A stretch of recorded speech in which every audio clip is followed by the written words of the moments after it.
Bonjour, je m'appelle Pierre-Olivier Dubois, puis je suis ingénieur en robotique au Centre technologique en aérospatial du Cégep Édouard-Montpetit. Notre équipe compte 4 ingénieurs puis 2 stagiaires collégiaux qui travaillent sur des projets de recherche et développement appliqués en aérospatial.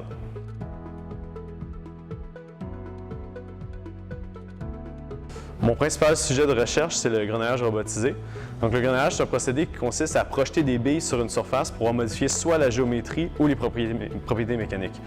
Quand on parle de propriétés mécaniques, c'est qu'on vient générer une contrainte résiduelle en compression sur la surface de la pièce, ce qui va, dans le fond, réduire finalement la contrainte réelle lorsqu'on va mettre la pièce en service, là, qu'il va y avoir des cycles de chargement.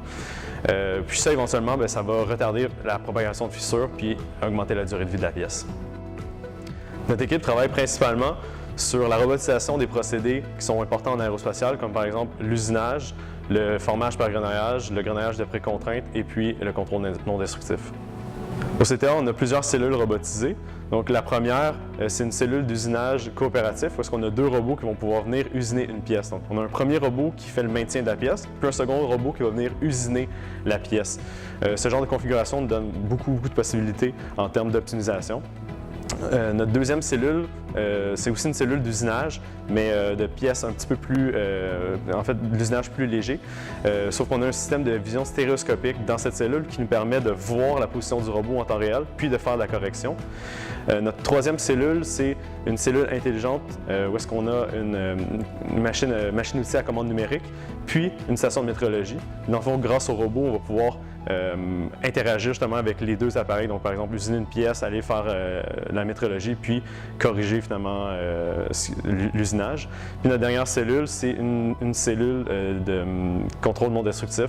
Donc, c'est une cellule où est-ce qu'on peut venir installer différents systèmes de contrôle non destructif pour venir analyser des pièces.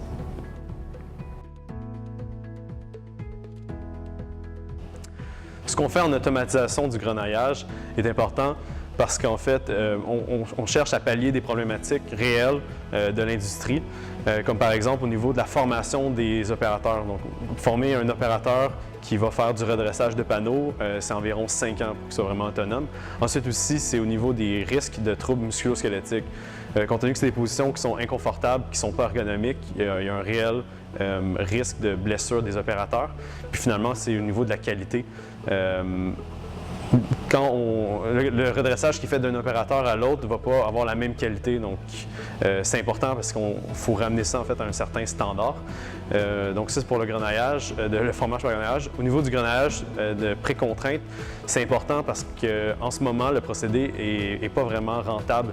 Quand on veut mettre une nouvelle pièce en production, c'est tellement long, puis on doit priver finalement la machine de la production pendant jusqu'à 1 semaine. Donc, c'est pas vraiment rentable de développer de nouvelles pièces. En développant des meilleures méthodes de programmation, on permet de libérer la machine, donc faire plus de production, puis d'amener une pièce en production beaucoup plus rapidement.